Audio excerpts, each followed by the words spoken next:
Vande Bharat news में आप सभी का स्वागत है। आज हमारे बीच में पंडित ज्योतिष आचार्य शिवशंकर तिवारी जी हैं।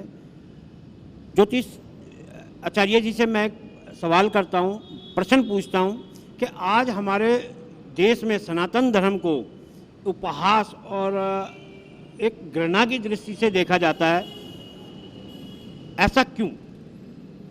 देखिए, आपका जो प्रश्न है, आपके कहने का तात्पर्य है कि सनातन वर्तमान में जो है ना, सनातन धर्म है, सनातन संस्कृति है, सनातन संस्कृति से जुड़े हुए शब्दों का लोग उपहास करते हैं। आपके कहने का तात्पर्य यही है? बिल्कुल बिल्कुल। तो ऐसा क्यों है?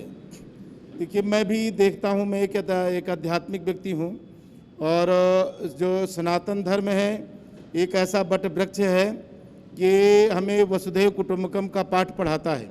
इस बट वृक्ष के नीचे संपूर्ण विश्व समाया हुआ है। हम वो उस आराध्य की आराधना करते हैं जो ये कहता है कि सर्वे भवन्ति सुखिनः सर्वे शान्ति निरामया सर्वे भद्राणि पश्यन्ति मा कश्चित् दुःख भाग् भवेत्। सनातन धर्म में सनातन संस्कृति ये कहती है सभी सुखी हों, सभी निरोगी हों, सभी आनंद में हों। और जब सनातन संस्कृति इस प्रकार कहती है तो वहाँ कोई किसी प्रकार का भेदभाव नहीं रह जाता है। वो केवल मानव मात्र के लिए कहती है कि जो मानव जाति है, जो मनुष्य है, वो सभी सुखी हों। और इतना ही नहीं, सनातन संस्कृति जड़ चैतन्य सभी पर दया करती है। सनातन संस्कृति में वृक्ष में भी प्रहार करना गलत बताया गया है। वृक्ष में भी जीव की कामना करते हैं। तो आपका जो प्रश्न है कि सनातन संस्कृति का उपहास होता है, ये सत्य है कि कई बार मैं देखता हूँ ग्रुपों में भी अगर सनातन संस्कृति के बारे में आप लिख दो कि एकादशी है, द्वादशी है या आज कोई पर्व है, तो उसमें भी लोग गलत कमेंट करते हैं। उनकी अपनी मानसिकता, उनकी अपनी विकृति है।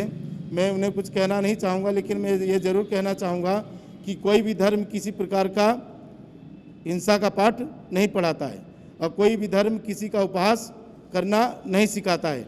मैं सभी धर्मों का सम्मान करता हूँ। मेरे पास सभी लोग आते हैं और मैं यही चेष्टा करता हूँ, यही प्रार्थना करता हूँ सभी हिंदुस्तानियों से, सभी 125 करोड़ वासियों से कि सनातन धर्म ये ऐसा धर्म है कि सब पर समाहित है और सब पर दया भाव रखता है, सभी का कल्याण चाहता है।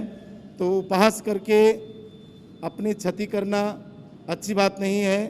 जब हम किसी धर्म के बारे में गलत बोलते हैं, गलत लिखते हैं, तो ऐसा नहीं कि हम बोल करके हमको संतुष्टि हो गई। यह सत्य है कि जब हम किसी श्रेष्ठ, वो तो ईश्वर है, जब हम किसी श्रेष्ठ व्यक्ति या महापुरुष का अपमान करते हैं तो भी व्यक्ति की क्षति होती। शास्त्रों में लिखा हुआ है किसी को अपमानित करके क्षण मात्र की प्रसन्नता प्राप्त हो सकती है, लेकिन ये सत्य है कि पतन का मार्ग प्रशस्त हो जाता है। तो ऐसा नहीं करना चाहिए। सभी धर्मों का सम्मान होना चाहिए और सभी को अपना अपना अधिकार है धर्म के बारे में लिखना, पढ़ना, लोगों को बताना। और मैं कहता हूँ कि अगर किसी धर्म की बात हमको अच्छी नहीं लगती है तो हम अगर अच्छा नहीं बोल सकते हैं तो बुरा भी नहीं बोलना चाहिए। ऐसा करना बहुत ही गलत है, बहुत ही निंदनीय है।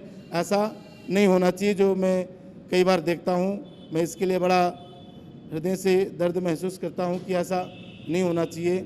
सभी सम्मान के पात्र हैं। बहुत बहुत धन्यवाद पंडित जी, आपने हमारे दर्शकों को सनातन धर्म के विषय में इतनी अच्छी जानकारी दी और जो लोग उसका उपहास उड़ाते हैं उनको एक शिक्षा दी कि भाई उपहास उड़ाना कितना गलत है।